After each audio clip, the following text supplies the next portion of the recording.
कर्जमुक्ती झाली पाहिजे। शेतकऱ्यांच्या प्रश्नावर सरकार बोलायला तयार नाही। निवडणुकीपूर्वी मोठे मोठे घोषणा केल्या, आश्वासनं दिली। सरकार बसल्याबरोबर पहिल्या कॅबिनेटमध्ये शेतकऱ्यांच्या कर्जमाफीच्या संदर्भात निर्णय घेऊ अशा पद्धतीच्या घोषणा या राज्य सरकारमधल्या 3 लोकांनी दिल्या होत्या। परंतु ते आतापर्यंत 3.5-4 महिने उलटूनही 750 शेतकऱ्यांनी आत्महत्या केल्याच्या नंतर सुद्धा सरकारचे डोळे उघडत नाहीत। शेतकऱ्यांची पोरं तुम्हाला प्रश्न विचारायला आले तर तुम्ही शेतकऱ्यांच्या पोरावरती हल्ला करताय, त्याचा निषेध आहे। परंतु राज्यातल्या शेतकऱ्यांच्या कर्जमाफीच्या संदर्भात, सोयाबीनच्या भावासंदर्भात, कापसाच्या भावासंदर्भात आणि पीक विम्याच्या संदर्भात आम्ही राज्यामध्ये शेतकऱ्यांच्या पोरांची एक फौज तयार करतोय। राज्यामध्ये प्रचंड मोठं जनआंदोलन शेतकऱ्यांचं उभं राहणार आहे। नाही, आम्हाला शेतकऱ्यांच्या पोरावरती तुमच्या सत्ताधारी गुंडांनी आमच्यावरती हल्ला केला होता। परंतु तुम्ही आता मतं मागायला आमच्या शेतकऱ्यांच्या दारात येणार आहेत, तर आमच्या शेतकऱ्यांच्या हातात फावडा आहे आणि रुमणं आहे।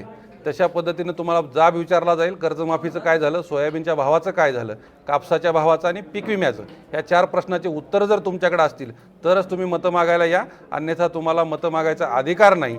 कारण तुम्हाला गावबंदी केल्याशिवाय महाराष्ट्रातला शेतकरी शांत बसणार नाही। शेतकऱ्यांच्या पोरावरती हल्ला झाला याची चेष्टा अजित पवारांच्या पक्षाकडून केली जाते आणि त्यांचे जो प्रदेशाध्यक्ष आहेत सुनील तटकरे यांनी जो सत्तेचा माज लातूरमध्ये दाखवला आमच्यावरती हल्ला घडवून आणून, तो माज शेतकऱ्यांची पोरं उतरवतील। परंतु अजित पवारांना सुद्धा हे परवडणार नाही।